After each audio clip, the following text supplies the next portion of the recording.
جنت کے سردار حسین منی و انا منہ، حسین مجھ سے ہے میں اس سے ہوں۔ بڑی پڑھی احادیث، میں کوئی سارا تفصیل بتانے نہیں جا رہا ہوں، صرف ان کا مرتبہ بتانے جا رہا ہوں کہ کیا مرتبہ تھا، کیا مقام تھا۔ جنہوں نے نبی کی کمر پہ سواری کی ہو، کیا سوار ہوں۔ آپ گھر تشریف لاتے، یہ جو بیٹھے نا کاروباری لوگ، ان کے لیے، ان کے پاس نہ بیوی کے لیے ٹائم ہے نہ بچوں کے لیے ٹائم۔ یہ روٹی کھاندے بھی کاروبار کر دیں تو ٹائلٹ جا کے بھی کاروبار کر دیں، اتنے بھی فون سنتے بیٹھے ہوں دیں، لے بھی لو تو دے بھی دیو۔ پورا کھانا فون سنتے سنتے کھاتے جا رہے ہیں، فون لگا ہوا ہے، کاروباری بات ہو رہی ہے، اور اللہ دے بندے تھوڑی جان کاروبار نالوں زیادہ قیمتی، بڑی چنگی شے ہے۔ جان نو بچاؤ، مال نو گولی مارو، لعنت ہے اس مال تے روٹی بھی چنگی طرح نہ کھاون دے۔ لیکن میرے نبی کائنات کے سب سے مصروف انسان تھے اور بچوں کے لیے وقت نکالتے تھے روزانہ، اور بیٹی کے گھر تشریف لے جاتے کہ میرے بچے بلاؤ، وہ دونوں بچے بھاگے بھاگے آتے، آپ ان کے لیے ہاتھ بھی ٹیک دیتے، گھٹنے بھی ٹیک دیتے، اپنی کمر کو فلیٹ کر دیتے، آؤ بیٹھو بچوں۔ حسن حسین کمر پہ بٹھایا اور پورے کمرے میں چکر لگا، ایسے چکر لگا۔ اوہو، ہستی تا ویکھو کون ہے، قاب قوسین او ادنا۔ اور ہو کیا رہا ہے، نواسوں کو کمر پہ بٹھا کے کمر میں چکر لگاتے لگاتے پھر یوں کر کے کہتے کیف مزیتکما، تمہارا اونٹ کیسا ہے، تمہارا اونٹ کیسا ہے۔ پھر ان دونوں کو اتار دیتے، دونوں کو اتار دیتے اور زینب کو بٹھاتے بہن۔ حضرت علی کی فصاحت بیٹی کی طرف منتقل ہوئی۔ حضرت علی کو اللہ نے کائنات کا سب سے فصیح انسان بنایا نبیوں کے بعد، وہ فصاحت بیٹی کی طرف گئی، حضرت زینب کی طرف۔ پھر ان کو کمر پہ بٹھا دے اور پورے کمرے کا چکر لگاتے۔ یہ میرے نبی روزانہ ٹائم دیتے تھے۔ اب یہ فخر سمجھا جاتا ہے، آج میں ملائیشیا میں ہوں، کل میں ہوں گا سنگاپور، پرسوں ہوں گا انڈونیشیا، پھر اگاں جامنا ہے آسٹریلیا، پھر جامنا ہے امریکہ۔ واہ جی واہ، آپ تو بڑا کمال کر رہے ہیں۔ بیلنس آف لائف کا نام اسلام ہے۔ میرے نبی سے بڑھ کر نہ ذمہ دار کوئی ہے، نہ کوئی مصروف ہے جس نے 7 بر اعظم کا ذمہ اٹھایا ہو اور آخر انسان تک ان کی نبوت کے پرچم تلے ہو، اور پھر وہ اس طرح بیلنس لائف گزار کے دکھائیں تو یہ کاروباری کیوں نہیں کر سکتے۔ مال کمانا منع نہیں ہے، مال کی دوڑ منع ہے۔ دوڑ نہ لگاؤ، پاگل ہو جاؤ۔ جاگنگ کرو، ریس نہ لگو، جو ساڑی ریس لگی ہوئی لائی رکھو، کو قبر یہ اور کتے جاؤنا۔ تو میرے نبی نے فرمایا اللہ نے تمہیں دین دیا ہے، اس کو 2 چیزوں سے اس کا میک اپ کرو، اس کو 2 چیزوں سے میک اپ کرو، ایک سخاوت سے اور ایک اچھے اخلاق سے، ایک سخاوت سے اور ایک اچھے اخلاق سے۔ اوہو، تبوک کے موقع پر حضرت عثمان نے 10,000 لشکر کا سامان گھر سے دیا۔ 10,000، 30,000 کا لشکر تھا، 10,000 کو پورا سامان دینے والے ایک آدمی عثمان بن عفان۔ تو ان کے جب وہ دینار لے کر آئے، سونے کے سکے تو آپ کے جھولی میں تھے، ایسے جھولی میں، تو آپ ان کو نہ یوں الٹ پڑ رہے تھے ایسے، اور فرما رہے تھے ما علی عثمان الا یعمل بعد، ما علی عثمان الا یعمل بعد، عثمان آج تو بعد جو مرضی کر، تیرا رب تیرے تے راضی ہو گی۔ آج کے بعد عثمان جو مرضی کرے، اس کی کوئی پوچھ نہیں، اس کی کوئی پوچھ نہیں۔ یہ تو مالدار کا قصہ ہے۔ عباد بن بشر، عباد بن بشر 1,000 من کھجور لے کر آئے۔ عباد بن بشر بڑے آدمی۔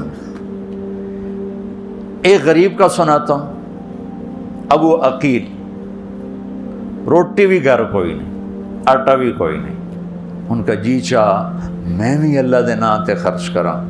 اللہ کے نبی نے کہا ہے، وہ ایک یہودی کے پاس گئے، کہا یار کوئی مزدوری تو دے. اس نے کہا پانی لا. ساری رات اس کے باغ کو پانی لگا، ڈول کھینچ کھینچ کو. میں نے افریقہ میں دیکھا، کیمرون چاڑ میں اب بھی وہ ہے کہ وہ ڈول کھینچ کے کیاریوں کو پانی لگاتے ہیں ہاتھ. اس نے ساری رات پانی لگایا. اس کو 6 سیر کھجوریں ملی ٹوٹل 2 سال. اس نے 3 سیر گھر میں دیں اور 3 سیر جھولی میں ڈال کے اور دربار رسالت میں پیش ہوئے تو شرم سے یوں کھڑے ہو گئے کہ 1000 من کھجور دے اگو 3 سیر ہے کی شے. تو شرم کے مارے یوں کھڑے ہو گئے کہ میں کی پیش کروں، میری کیا دی اوقات. تو اللہ کو بھی پتہ ہے اور اللہ کے نبی کو بھی پتہ ہے کہ 3 سیر شے کی ہے، راتی اس کیتا کی ہے. منافق کہنے لگے لبیا نما سخی آ گیا انہیں، گھر روٹی کوئی نہیں تھے، کھجور چاہتے ہیں، جا بچیاں نو کھوا، تیرے بچے بھوکے بیٹھے ہیں. ان کا مذاق اڑانے لگے. وہ اور سہم گئے. صاحب نے کہا ابو عقیل، کہ اس کی کھجوریں لو اور ساری کھجوروں کے اوپر پھیلا دو. یہ ایسی برکت والی کھجوریں ہیں کہ ساری کھجوروں میں برکت آ جائے گی.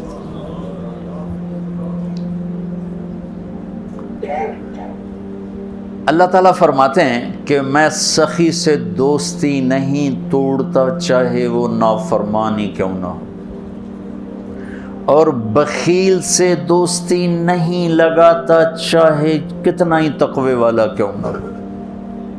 کہ بخیل سے دوستی نہیں کرتا ہوں، سخی سے دوستی نہیں توڑتا ہوں. آپ کے علم میں ہے موسیٰ علیہ السلام کی قوم بچھڑے کی پوجا پہ لگا، وچھے دی پوجا. وہ وچھا کہیں بنایا؟ سامری منافق. جب موسیٰ علیہ السلام واپس آئے تو ہزاروں بچھڑے کے سامنے کیا کیا جائے یا اللہ کا، ان سب کو قتل کرو، ان کی توبہ، سب کو قتل کرو. چلو جی قتل شروع ہو گئے. جب سامری کی باری لگی، جس نے سارا کام کیا اور مسلمان بھی نے، منافق، تو جبریل آ گیا، یا رسول یا کلیم اللہ، اللہ تعالیٰ فرما رہے ہیں سامری کو چھوڑ دے، یہ آپ ہی مر جائے گا، لا مساس کچھ نہ کھو. موسیٰ علیہ السلام حیران ہو کے فرمانے لگے کہ یہ تو کم وقت میری ساری امت کو اس پہ لانے والا ہے اور اس کی اللہ سفارش کیوں کر رہا ہے؟ تو جبریل نے کہا اللہ فرما رہے ہیں یہ سخی ہے اور سخی کا قتل کرنا مجھے اچھا نہیں لگتا، انہوں میں آپ پہ ہی مار دے گا. سخاوت ایسی چیز، اس لیے تو اللہ نے تفاوت رکھا، مالدار کی سخاوت کا امتحان رکھا، غریب کی خودداری کا امتحان رکھا ہے، اور ایک دوسرے کو ایک دوسرے کے ساتھ جوڑ دیا ہے. تو اللہ نے، میں نے ایک آیت پڑھی تھی فَلَقْتَحَمَ الْعَقَبَةَ، یہ تعبیر پورے قرآن میں ایک جگہ ہے اور کہیں نہیں. نماز مشکل، روزہ مشکل، حج مشکل، جی جہاد مشکل، تبلیغ مشکل، تہجد مشکل، ذکر تلاوت، دین کے جتنے بھی احکام ہیں کچھ مشقت تو ہے نا، مشکل تو ہے. کسی کے لیے یہ تعبیر نہیں ہے جو میں ابھی بتانے لگا ہوں، جو خرچ کرنے کے لیے تعبیر آئی ہے. اقتحام ہوتا ہے سامنے کوئی کھائی آ گئی، گھاٹی آ گئی، جی تو اس لیے پل تو ہوندے کوئی نہ ہے نا، تو عرب شاہ سوار گھوڑے کو اٹھاتے تھے تو وہ چھلانگ لگاتا تھا اور پار جا کے وہ گرتا تھا. اس میں لمبی کھائی میں خطرہ بھی ہوتا تھا کہ نیچے گر جائے، عین ممکن ہے گر جائے. تو اس کے لیے لفظ اقتحام، ہیوی ویٹ لفظ استعمال ہوتا تھا. اور میرے بچوں نے گھوڑ سواری سیکھنا شروع کی گاؤں میں اپنے گھوڑوں پر، تو وہ ایک تو بڑا ماہر ہو گیا اور دوسرا جو تھا وہ بھی کچھ نہ کچھ تو ہو گیا، لیکن اتنا نہیں تھا جتنا وہ چھوٹا تھا. تو میں آ رہا تھا ڈیرے سے تو سامنے گھوڑے پہ آ رہا تھا. میں گیا, مولانا صاحب تسی بھی گھوڑ سوار بن گئے ہو؟ کہ جی بن گیا. میں کہا ذرا کہ دوڑتا لاتے بھی کھاؤ, اور سامنے کھالا ٹپاونا ہے تسی گھوڑے نو, ایڈی ساری کھالی نا ایڈی ساری. میں کہا اے کھالا تسی وہ ٹپایا تاں میں تمہیں گھوڑ سوار ماننا. انہوں نے کہا گل ہی کوئی. تو ایک ایکڑ پیچھے لے گیا اور گھوڑے کو دوڑایا. اب اتنی مہارت تو تھی نہیں. جب گھوڑا آیا قریب, اس کو اٹھانے کا طریقہ نہیں آیا, تو گھوڑے نے یوں گردن موڑی تو بیٹا صاحب عہدے جا ڈٹھے تھے, گھوڑا عہدے جا کھلوتا. وہ شکر ہے زمین کچی آئی, کچھ ہویا نہیں. اقتحام, گھوڑے کو اٹھانا اور جان خطرے میں ڈال کے کھائی کو پار کرنا. وہ جو عمر بن ابن ود نے کیا خندق کے موقع پر, ایک آدمی جس نے پیچھے سے گھوڑے کو اٹھایا اور چھلانگ لگا کے دوسری طرف جا کر وہ کھڑا ہوا. مشکل کام. تو اب گھوڑ سواری ختم ہو گئی, لہذا اس کی سمجھ بھی بڑا مشکل ہوگا کہ بھئی وہ کمیں اوکھا ہے تو کمیں نہیں اوکھا. لیکن میں نے تھوڑی سی تصویر پیش کر دی. تو اللہ کہتا ہے تم نے پھر چھلانگ کیوں نہ لگائی؟ فَلَقْتَحَمَ الْعَقَبَ, پھر تم نے چھلانگ تو لگائی کوئی نہ. یا اللہ وہ کی ہے, وہ کیڑی گھٹی ہے جن دوتے اسی دھرک مارنا ہے, چھال مارنی. تو انہوں نے کہا فک و رقب, مصیبت زدہ کی مدد کر, مصیبت میں گھرے ہوئے کی گردن چھڑانا. اب یہ ایک ایشو لے کر آئیں, بیمار کی گردن بھی پھنسی ہوئی ہے. اور ہمارے ہسپتالوں کا جو حالات ہیں وہ بھی آپ کے سامنے. کچھ حکومت کا خزانہ تھوڑا ہے, کچھ ہمارے معاشرے میں دیانت کوئی نہیں, خدمت کا جذبہ کوئی نہیں. میں ہاتھ جوڑ کر ڈاکٹروں کے آگے کہ ہمارے اکثر ڈاکٹر تاجر ہیں, ڈاکٹر نہیں ہیں. وہ پیشنٹ نہیں ڈیل کرتے, وہ کسٹمر ڈیل کرتے ہیں. تبادلہ ہوتا ہے مریضوں کا, بھیج دا پیا میرا کتنا کمیشن ہے, تینوں بھیج دا پیا میرے واسطے کیے. تو بہرحال کمیوں کا ذکر نہیں کرنا چاہیے, خوبیوں کا ہی کرنا چاہیے. لیکن بس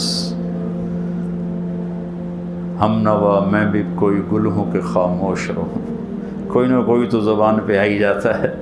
نالے بلبل کے سنوں اور ہماتن گوش رہوں, ہم نوا میں بھی کوئی گل ہوں کہ خاموش رہوں. آہ تو آئی جاتی ہے زبان کہ جب ڈاکٹر ہی تاجر بن جائے اور پیشنٹ کو ایسے ڈیل کرے جیسے کسٹمر ہوتا ہے.